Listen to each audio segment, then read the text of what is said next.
Okay. We have a couple people joining us, and so we're going to wait just a few more minutes until we see more people show up live. And so while we're waiting, I just wanted to say thank you guys for being here. I'm Ann, and Sarah. That's my partner, Sarah. And we're hosting this webinar for Powerstep. They're one of our valued sponsors. And Dr. Bass is going to talk to us about all kinds of things tonight. While we're on here, if you have questions, you can go ahead and type them into the Q&A box or the chat box. And then Sarah and I are moderating those. And so we'll bring those questions to Dr. Bass's attention throughout the presentation. So if you have any questions, just type them into the Q&A or the chat, and we will get those addressed as we go on. Also, just another note, after the webinar, we will be posting this onto our website, podiatrymeetings.com. So if you go to podiatrymeetings.com, go to our sponsors link, there is a webinar section. So we have previous webinars from other sponsors that have provided presentations earlier this year. So we'll be posting this one this week. So if you miss anything or if you want to share it with a colleague, don't hesitate to share that link. And then you can also be sure to go to the Powerstep virtual booth at podiatrymeetings.com just to browse their virtual exhibit space, take advantage of any promotions that they've got going on. Obviously, you can use their form to send questions as well. So all of those tools are available at podiatrymeetings.com under our sponsor section. Awesome. And then since you guys are all joining us live, if you stay through the duration, you'll get an email with the promo code for 25% off your next purchase of 25 pairs or more. So stay tuned for that email. That'll come out tomorrow, along with the recording of this webinar. And if you guys are headed to Denver this week for the APMA National, Dr. Bass is going to be there at the Powerstep booth. So if you have any questions and want to talk to him more in depth, just swing on by their booth. Do y'all know what booth number you guys are at? I believe we're 312. Yes, 312. That's right. Okay, cool. Yeah. All right, Dr. Bass, you want to go ahead and get started? That'd be great. So thank you, Ann and Sarah and Podiatry Meetings for hosting tonight's webinar. What I wanted to do tonight is take what I've been doing over the last almost 30 years and try to condense it down into, a half hour or so on what I do in my practice to try to make it as successful as it could be. I always say to try to work smarter and not harder. And I think that's what we all want in today's day and age. One of the things that I do want to say is, yes, I am a consultant and a key opinion leader with Powerstep, but the views expressed here are definitely all my own and not any directly of Powerstep. So there are definitely certain factors that influence running a successful practice. There's definitely some very key things that you should focus on that I think can translate way beyond this webinar. So what's the number one thing that we all need to have in order to have a successful practice? Now, some of you will, I'll give this presentation, on business management at a lot of seminars, and people start throwing, a lot of different things and talk about marketing and all these different things. But the number one thing, I don't care what anybody tells you, the number one thing that you need to have in order to have a successful practice is cash flow. Without cash flow, without money coming into your practice, your doors won't open. You will not have money to pay your salaries of your employees. You will not have money to buy supplies. You will not have money to pay your rent. Those are that is the number one thing that you need by far, more than anything else that you do. Without the cash, your doors are going to stay closed.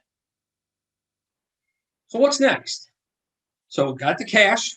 What's the next thing? We have an office. The next thing we need patience. Without the patience, what are we there for?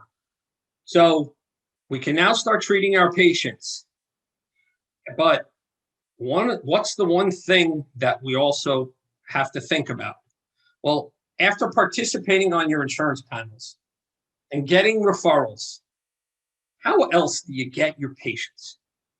Because no matter what you do, you could participate on all the panels you want, and you could speak to as many doctors as you want.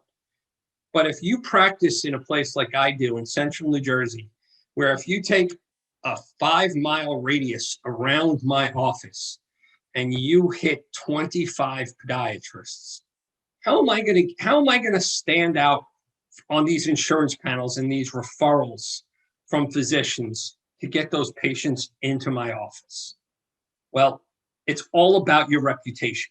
It's all about getting reviews online. It's all about dealing with social media. It's about having people talk about you in a positive way, so they will then go back to the doctor and say, you know what, I'm having a problem. I heard about Dr. Bass. Can you refer me to him for this problem? So making sure that you have a 5-star reputation when it comes to social media and reviews and being on the front page of Google and getting referrals from patients on Facebook and Instagram, that's what you need more than anything else. So those 3 things are pretty much paramount in running your practice: cash flow, your patients, and having a good reputation. So I'm not sure if everybody on here, and again, if I give this presentation live, I usually say out to the audience, does anybody know who this person is? So for those of you who know who this is, that's great. For those of you who don't know who this is Marcus Lemonis. Marcus Lemonis is the CEO of Camping World, and he has a show on CNBC called The Profit. And although he is the CEO of Camping World, he believes in 3 specific things to running a successful business. If you've ever watched the show The Profit, while he deals with Camping World, he has helped other businesses, from food establishments to clothing establishments, become successful. And he believes in 3 things. So what are the tools that he believes in to running a successful practice? He believes in the right people, the right process, and the right product. And think about that. It boils down to 3 very simple things. And these things are going to be all specific to you. There's no magic answer to any of these things. It's what works best for you. So let me show you what I mean about how these things are in your practice. So let's talk about your people and your bottom line. Because again, it's about making money. So whether it's your front desk, whether it's your billing department, or your clinical staff, your team spends more time with your patients than anyone else, than you, for certain, because you will go in and you will treat your patients. But when they make their appointments, when they have a question about their bill, when they have a question about something you may have said to them in the treatment room, those things all don't get funneled down to you. Those things will stay with your team. And you have to make sure that they are who you need them to be. They have to exemplify who you are and what your practice is all about. If you say you have a 5-star practice, you have to have 5-star employees. That's the most important thing. And remember, you are all a team. Nobody on that team, nobody on your team is any more important than anyone else. Because if somebody has a bad experience with somebody in your billing department, doesn't matter if it's just the billing department or if it's your front desk, it's going to impact your practice just as much. Let's talk about the processes. So we did the right people, the right process. So when I talk about processes, and I've been talking about this for years, we have to talk about protocols. You need to have, I don't care if you are a solo practitioner or in a large group, you need to have processes set up in your practice in order to know how you are treating your patients and in what step. Because if you start to diverge and go in a million different ways, first of all, you're going to get different outcomes. You may get good outcomes. You may get bad outcomes. But in that same respect, when you look at your processes, you have to think about how those processes transfer to your bottom line. And if you do the same thing over and over again, and of course you have to see what your outcomes would be, you are able to tell what your bottom line should be based on what process you are following. And I don't care if we're talking about a dermatologic problem that you're taking a biopsy of, a surgical problem that you are evaluating to take to the operating room. I don't care what it is.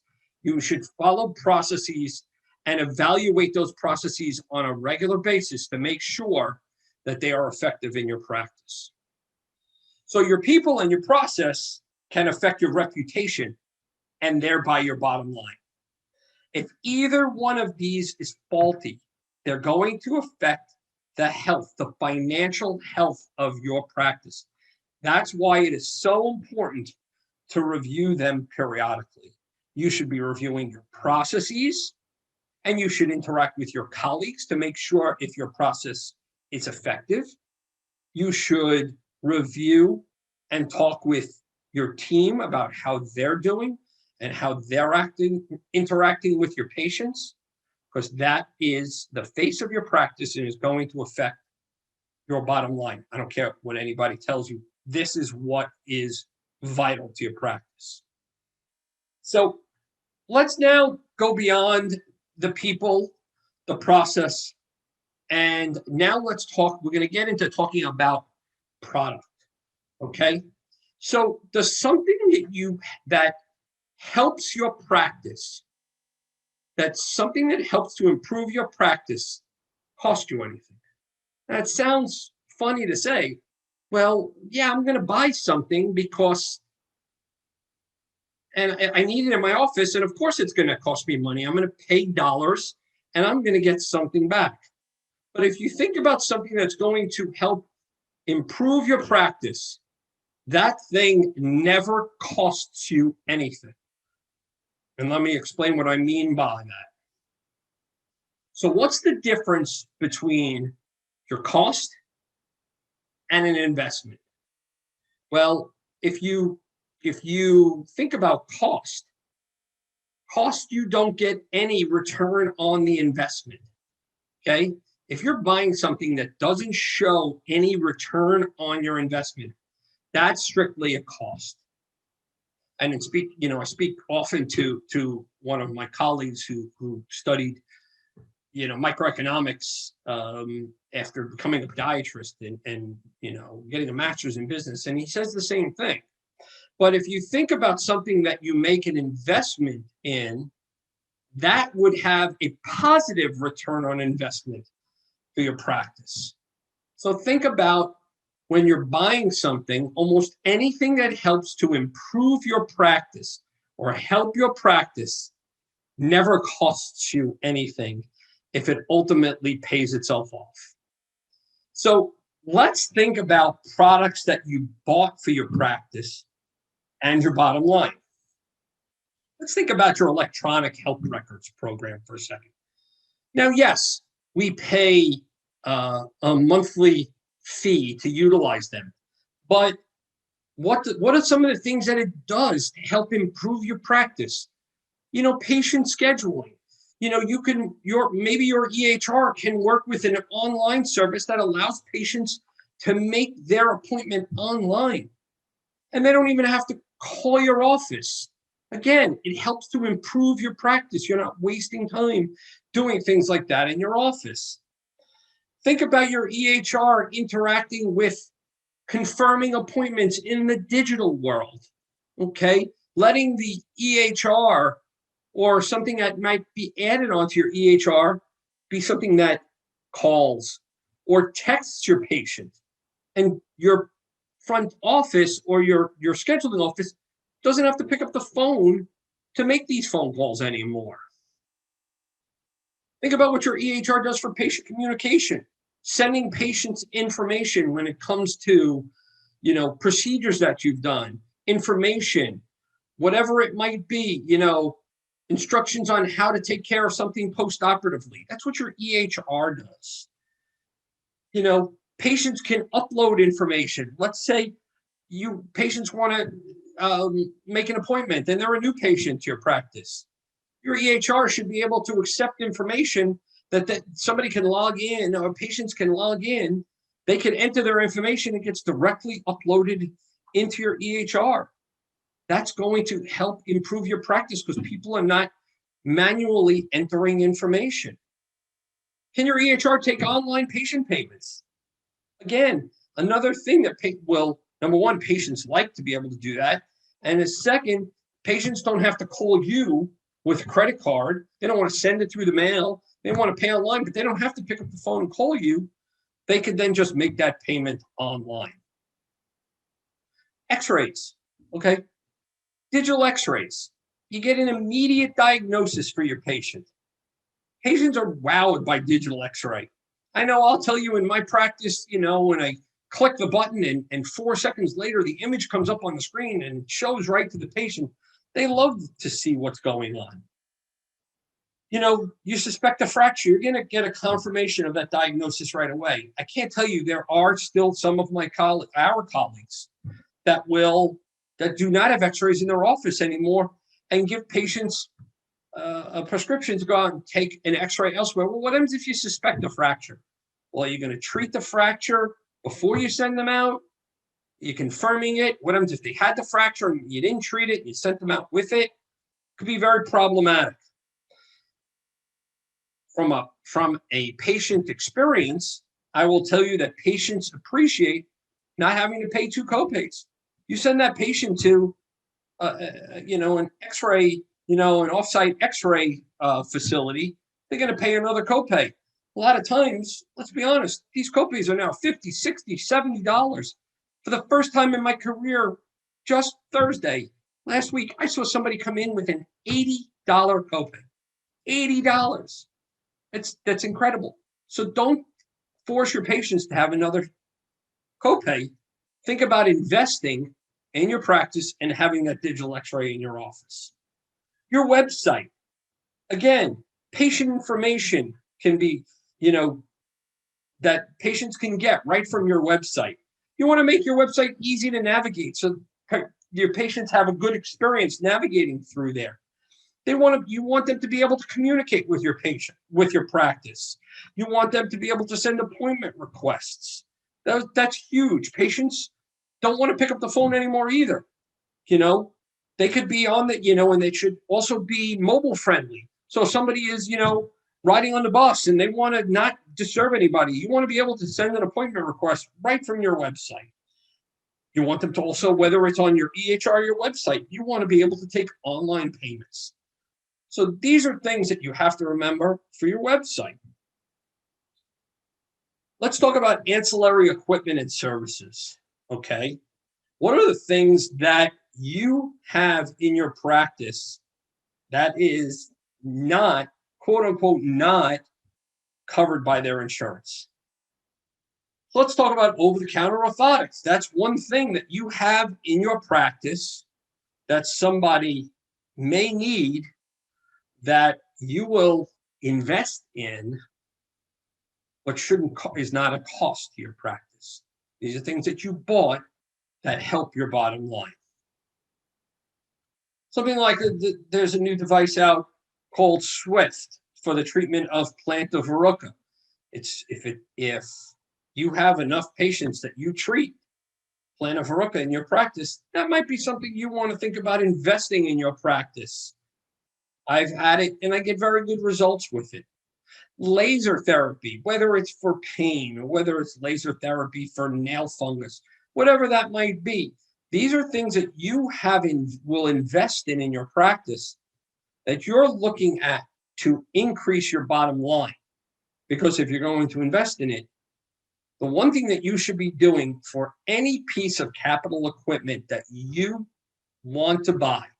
You should never buy those things because you think they're great. You know, you're at a show and they're telling you we'll give you a show special.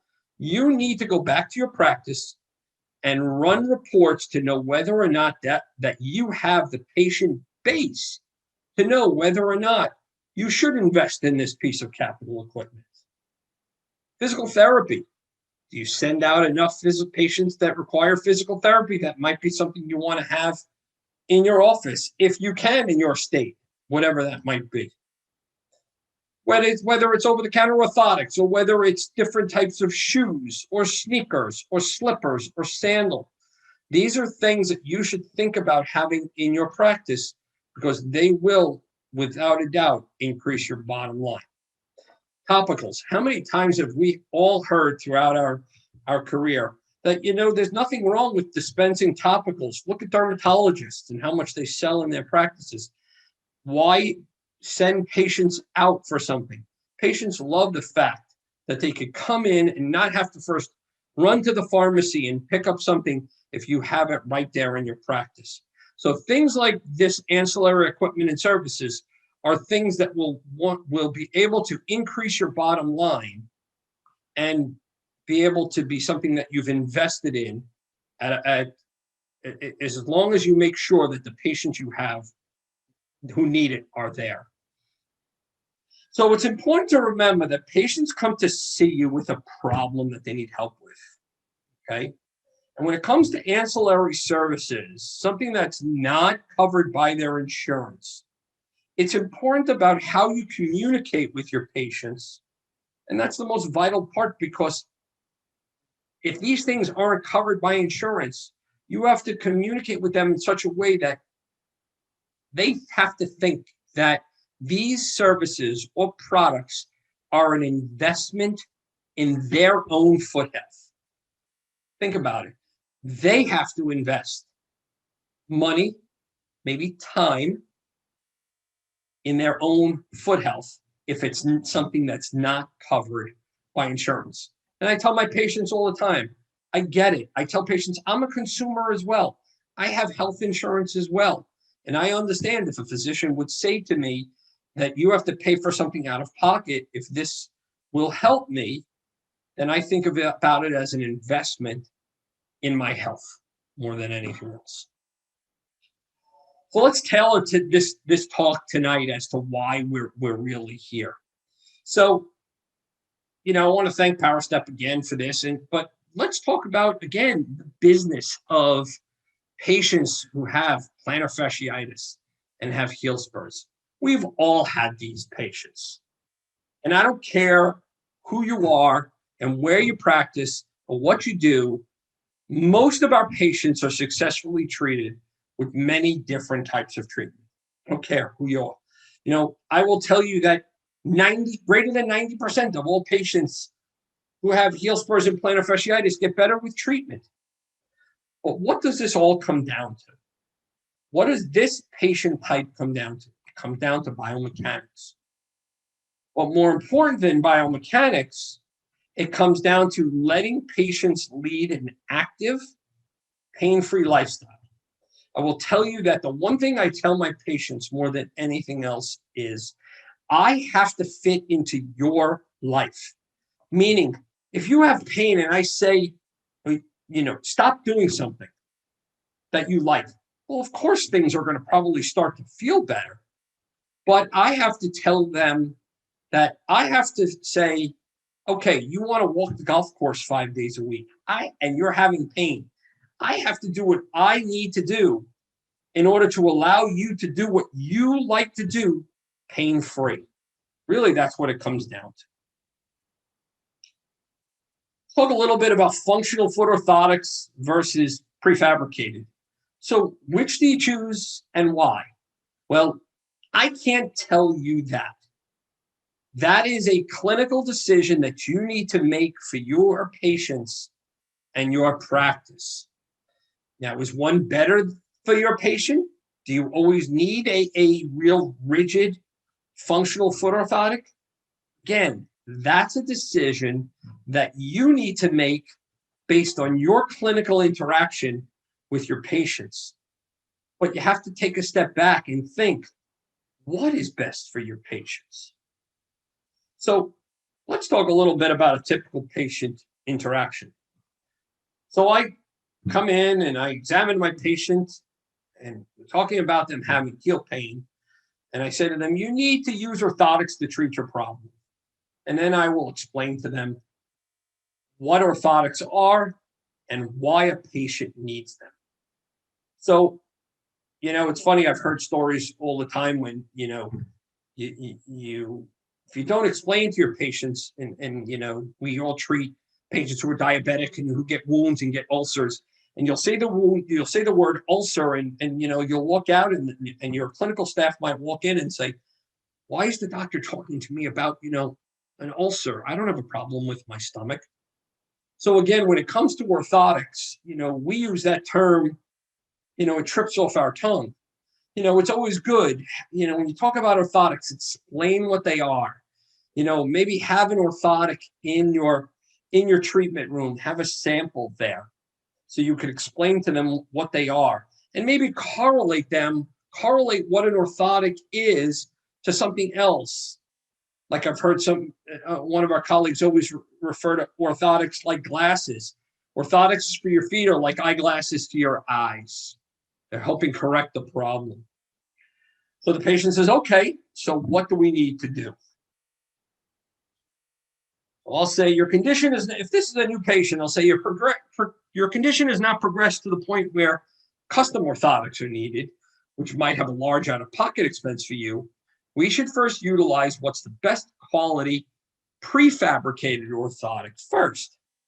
That should help your feet to function better and relieve your pain. And that's what patients want to hear. They want to know that you're looking to get them better and have them be pain-free, because that's all they care about. They came in with something in pain. They want to be pain-free. They want to go back to their own life. So let's talk a little bit about the Powerstep Protech orthotic. So there is a lot of prefabricated orthotics on the market, tons, from a million different companies out there. So why the Powerstep Protech? And what makes the Protech orthotic better than the others, even the Powerstep Pinnacle orthotics that patients can buy online? Because this is about communication. Remember what I said earlier. It comes down to how you communicate with your patients. So communicating with them about why the Powerstep Protech versus even the Powerstep Pinnacle is important. So you have to talk to them about the medical grade shell leads to less breakdown. It's made better than the Powerstep Pinnacle. Comes in all different sizes. Got more cushioning in it than the ones you'll find over the counter or online. And you'll get a longer duration of use out of it.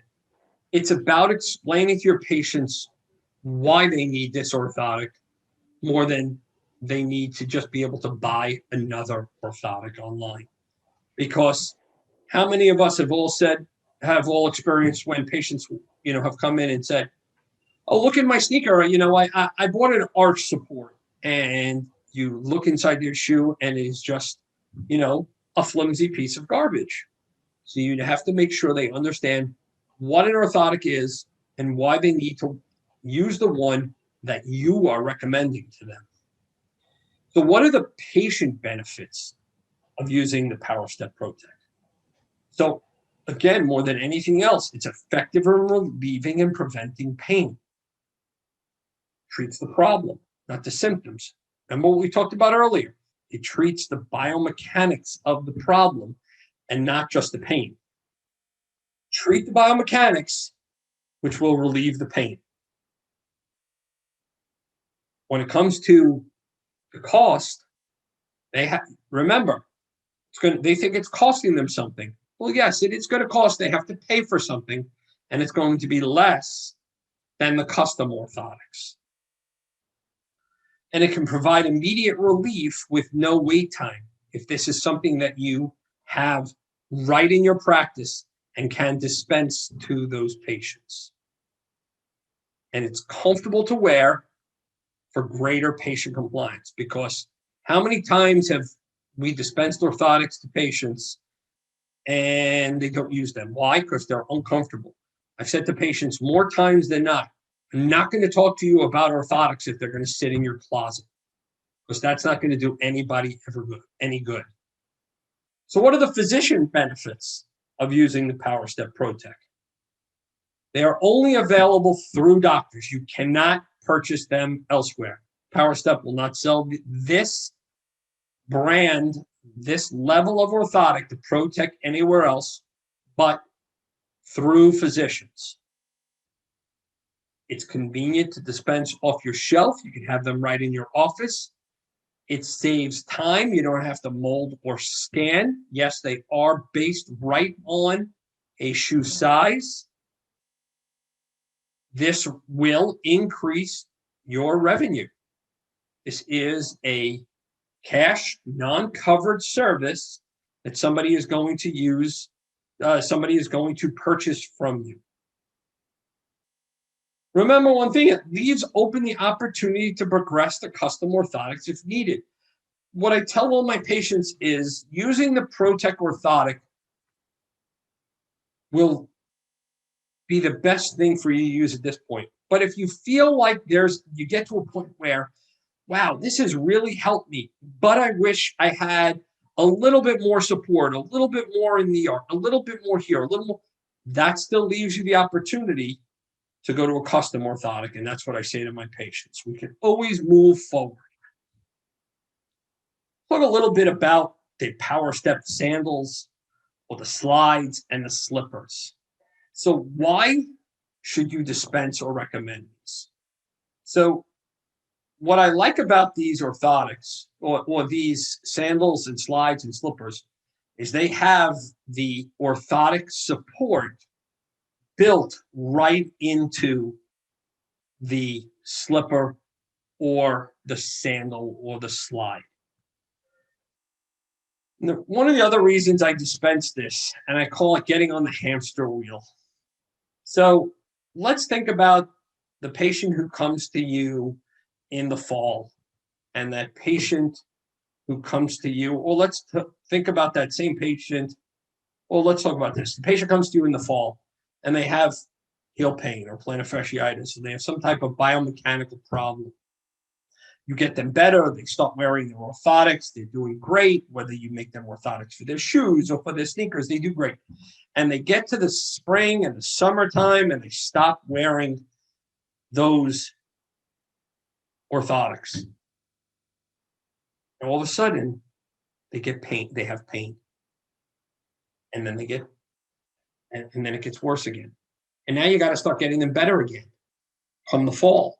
Well, now you have an opportunity to dispense something which will allow that patient, they're not going to wear their sneakers with their orthotics to the beach, but they might wear the sandals or the slides to the beach.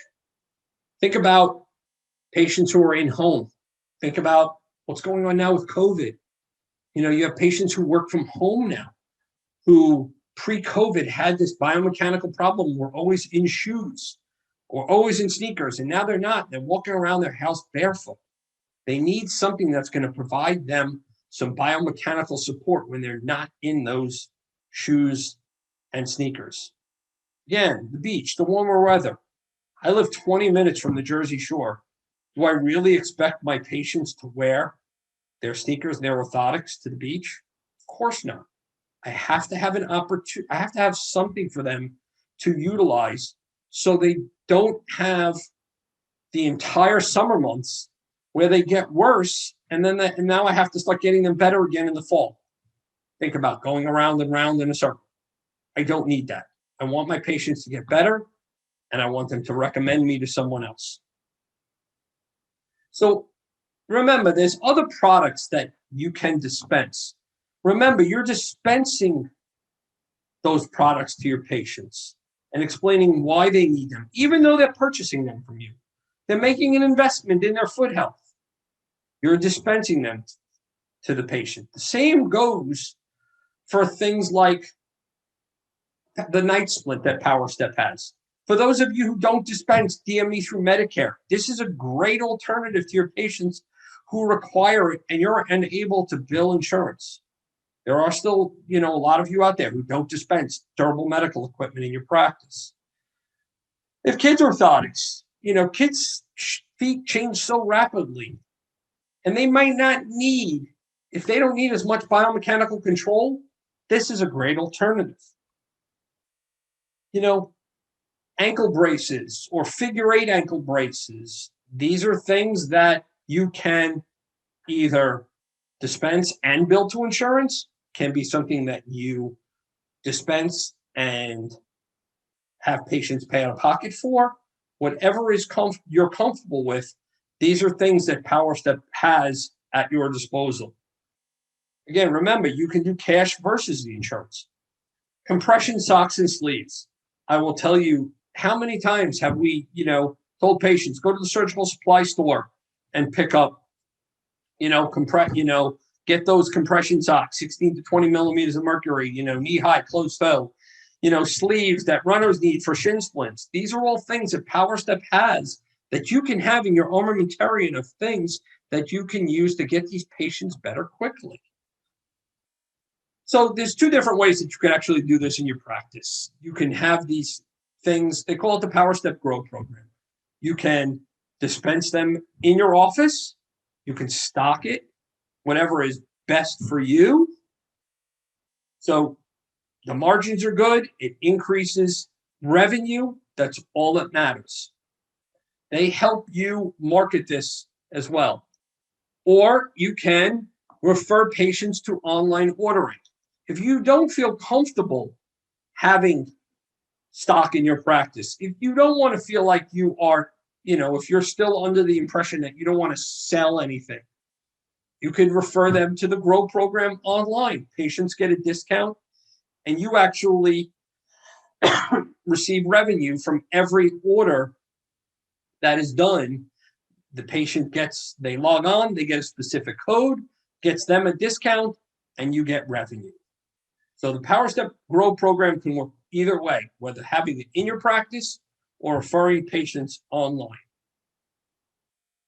So in summary, somebody once told me, put your head on your pillow at night knowing you did the right thing for your patients. I'll let you guys know, that was my dad. My dad always said, you do the right thing. If you put your head on your pillow every night and you did the right thing, you should feel comfortable with what you did. So what does that mean? Always put your patients first. That's the most important thing. Number 2, feel confident about the products and services you provide. If you feel that you have done the research and this is something that is right for your practice, feel confident in the way you communicate with your patients in order to dispense them into your practice. And if you do that, your reputation will grow and patients will follow. And more important, so will cash flow. Thank you. So I want to, say thank you to, and there's my email address. Please feel free to reach out to me. If anybody has any questions, I believe that Sarah and the podiatry meetings team is still online, and I will be happy to answer any questions that people have. Please feel free to email me about anything you got. Thank you, Dr. Bass. Yes, Sarah and I are here, and we're keeping an eye on the Q&A and the chat. So if you guys have any questions, just go ahead and type them in there. While we're waiting for questions to come in, I'll just throw one out and maybe kind of start some brainstorming. So obviously I was listening to the presentation, Dr. Bass, and I think one of the things because I've sat through a lot of practice management lectures and things of this nature. And one of the things that I think a lot of physicians struggle with is the difference between, in that communication process, between selling and prescribing, even though a lot of what we're talking about are OTC, which aren't necessarily a prescription. But what would you say to physicians who feel like they are uncomfortable in that process because they feel like they're selling something and that's not, and that maybe is something they feel icky about? Sure. So again, first of all, sometimes you're never going to change the way somebody feels about that. Let's start with that. But sometimes it's really just about having some training on being able to communicate with your patients. Because if you believe, you have to first believe that what you are asking your patients to invest in is what is going to help them from a clinical standpoint. Really, that's what it's about. And you could see, I didn't say you have to, convince your patient to buy. That's not what I said. You have to believe that from a clinical standpoint, what they are investing in is going to help them. That's really what it's about. That's why I believe in the Powerstep Protech orthotic. That's why I believe that, I invested in my practice to have the rack with the slides and the slippers there, because listen, my wife always tells me I could sell ice to Eskimos, but it's not about selling to my patients. It's about getting my patients better. You have to believe that that's what it's going to do for them. And it doesn't have to just be about selling a product, Sarah. That's not what it's about. It's about making the patient understand it's an investment in their foot health. I don't care what it is, whether it's paying me, per treatment to get treated with Swift, whether it's paying me per treatment to treat their nail fungus with a laser. I'm not dispensing anything, but if you believe in anything that you are either clinically treating with an ancillary service or asking the person to invest in, it all comes down to believing in what's right for your patients. Right. And that's actually, I'm super glad that you said that your wife said she could sell ice to an Eskimo, because one of the things I was thinking about is you are a natural salesperson. This is something that you have done for your entire career, and others are not. But precisely what you said, that it's about the products that you choose. And if you don't believe in those products, it's going to come through anyway. The patients are going to see through that, and you become that. So remember one thing, Sarah, it's also about, and again, it's not about selling. So it's right. Somebody comes in with a bunion that needs surgery, and you know that they need surgery, and you know that they will benefit from that. It is educating them. I hate to say it, it's selling them on making them understand they need surgery to fix this. They have to invest their time and their effort in their foot health to get their bunion fixed. There's really no difference between the two.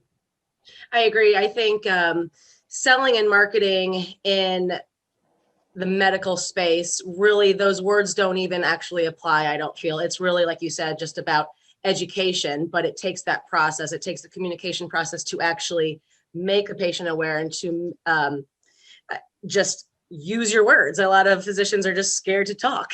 And if you have to practice, bounce it off, your colleagues, how do you do it? What do you do in these situations? Right. So in my opinion, podiatry is the friendliest, podiatrists are the friendliest ones out there, and they'll help you. We did have a couple questions come through, so I'll stop asking my questions. And Andy, you want to field it? Yeah. How long do power steps last? 9 months or 300 to 500 miles, like a sneaker? What is your experience?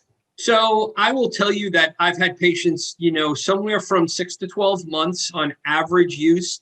And I will always tell my patients that after the recommended miles on, if they're using them in sneakers, that's also the time to change and utilize a new pair of Powerstep orthotics. So they sort of go hand in hand. New sneakers, new Protech. From a dispensing standpoint, how much retail space do you devote to it in your office? Like, how much do you stock just so that you have things available on hand for your patients when they need them? So I will tell you that I have, I utilize the online G.R.O.W program, where I will hand my patients a quote prescription and tell them what to to go online and purchase from an orthotic standpoint, from a Protech orthotic standpoint, I will tell you that I do keep the slides, or excuse me, the sandals and the slippers in my practice in a corner in the waiting room. And I will tell you, half the time they sell themselves because patients see them and they come in and they say, what are those all about? And I explain to them that they have an orthotic modification in them to help provide biomechanical support. It's not just another, slipper. It's not just another flip-flop. It's having a device there that helps your foot to function better. And then they say, oh, great, I could use that. And especially those patients I want to keep off the hamster wheel, those patients appreciate that I'm looking beyond just the orthotic. And even the patient who needs that custom orthotic, who's not using the Protech, and they still are the ones who are going to the beach or working from home. Those are the patients who also benefit very much from having the slippers for, the people who are working from home, or the slides for the people who are going to the beach.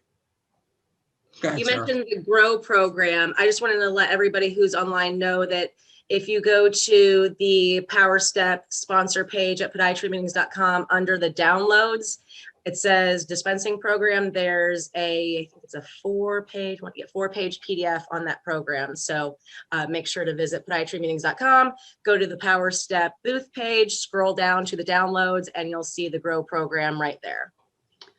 So another question just came in. How much do you sell the short ones for? $45 versus long is $55? So Justine, I will tell you that I don't even know what they cost. I tell my patients that they are somewhere from, $40 to $50 online, because I don't want to, lead them down, because I got to tell you, I've never even looked. I just know the product. I have the product. I show them what it looks like. I have a sample of the product. And that's where, I feel like I give them the prescription for them to go online. And I will tell you, 90% of my patients who I've recommended to go to Powerstep to purchase a pair of Protech orthotics, they go and they do it. And they love them. I don't know if you know this because it may be state to state, what is the insurance policy on practices that have to first attempt an OTC before they can prescribe a custom? Yeah, that is state to state, insurance to insurance. I really don't, I don't know. And it doesn't even have to be, when it comes to conservative therapy, it doesn't even have to be an over-the-counter prefabricated orthotic. It could be any type of treatment before the patient moves on to a custom functional orthotic. It's really, state and insurance dependent. Gotcha. But I'll tell you, for those patients who come in, those are, hey, I've had heel pain for, a couple of weeks now, and I've tried a couple of things and it hasn't gotten better, and I'll take x-rays, and, they don't have a heel spur, and I know this hasn't been going on long. I will start with this before anything else. Okay. I don't have to jump into a custom orthotic right away. And what do you say to patients patients who say, I saw something like this at Walmart, can I just go there instead when I leave the So office? I explain to them the quality of this. Again, it's being able to communicate with your patients about the quality of this device better than, I'm not going to say the other names of the other products, because this to me is a better quality, medical grade prefabricated orthotic, better than any other one that I've experienced over the 27, almost 28 years I'm in practice. And I can't believe I'm doing that even that long. So, Dr. Bass, I think the pricing, to answer Justine's question, is $35 to $40 for a 3/4 length and $40 to $45 for a full length. Does that sound about right? Yeah, I mean, I know that they are, very, good pricing. They're not going to be spending, I'll give you a perfect example. There's, a running store locally to me that, convinces patients that they need to, walk on this treadmill, and, they sell them, $100 pair of, excuse my language, crap orthotics. And I want to, it makes everybody look bad. They think these, some of these, running stores, they bully their customers into thinking that they need that. I try to explain to them what the quality of this is and why this is better than other products. It's about communication, as Sarah and I spoke about a couple of minutes ago. So if there's anybody here that's going to be in Denver for the National, why should we come hang out with you at the Powerstep booth? Why should you come and hang out with me? Listen, I don't know. Come by, ask questions, come see what Powerstep has to offer. The Protech orthotics will be there. The slides will be there. We could talk about what's the best business management. Ask me other questions. It doesn't have to be about this. I love talking about business management. I'll give a plug to the American Academy of Podiatric Practice Management. I sit on the board for them, and that's an organization that all we do is try to help our colleagues and other podiatrists improve their practices. Let's talk business. What's best for your practice? I'll be more than happy to talk about that and talk about what would be right for your practice from the Powerstep line. Again, there are going to be podiatrists who still don't dispense through insurance. And this should be something that they should have in their practice that allows them to get their patients better quickly. Awesome. Well, since you mentioned AAPPM, we'll just tie it back into our mission, which is podiatric meetings. And not to put you on the spot, apologies, but other than AAPPM, are there any meetings that you definitely recommend people should check out? I being a New Jersey guy, I always attend the New York Clinical Conference. I think that's a great conference. I will tell you that one of the best conferences that I've attended throughout the years has actually been the Great Lakes Conference out in Michigan. That happens, and going to Dearborn, Michigan in the dead of winter is not something I recommend to anybody because it has been cold and snowy there every February I've been there. I slipped on the ice right at that hotel. But I will tell you that the meeting there has got great clinical tracks. If you've got office staff, they have a great assistance track there as well. I've always enjoyed the Midwest Conference. I've gone to the Western. And I'll say that I'll give big props to my home conference, which is Region 3. You get to come out, hang out in Atlantic City in May, experience the casinos and the ocean at the same time. So, but please feel free to stop by and see me. I'm going to be hanging out at the Powerstep booth. I'd love to talk to you just about business management and about what Powerstep has to offer you. Awesome. Thank you very much for joining us, Dr. Bass. We really appreciate your time, and we're going to see you in Denver. So hopefully we'll get a chance to shake your hand and say hello. Oh, it's Sarah? be my pleasure. Yes, so like Ian said, we are going to be in Denver as well. Our booth is 813. Is that right? 813? Sure, that sounds right. Yeah. Sounds good. 813. So please also pop by and see me and Anne. I said that grammatically incorrect. I apologize. But come by and see us. We also will be launching. We have a brand new publication. I don't know if it's called a publication, but we have put together a meeting workbook. It's like a 90-page workbook for you to maximize your meeting. It has spaces for you to create goals, to collect all of your meeting materials, including exhibit hall materials, how to maximize everything that you're getting out of the lectures, contact pages, exhibiting vendor goals. So come by the booth early so you can snag yours, and or contact us at beheard@podiatrymeetings.com if you want to ask us questions about it beforehand. But we would love to get that in your hand so you can maximize your APMA meeting or whatever meeting you're going to next. And we have a spin the wheel that's going to be with us, and we're giving away all kinds of stuff, including free drinks. Yeah. So I'm coming by. That's usually all it takes. Yeah, it's the alcohol. So, all right. Well, thank you guys very much. And look for your promo code for 25% off in an email tomorrow. If for some reason you miss it, just email us at behard@podiatrymeetings.com and we'll get that right over to you. Thanks, everybody. Thanks. Have Good a night. great evening. Thanks again, ladies. Dr. Bass. Take Bye-bye. care. Bye-bye.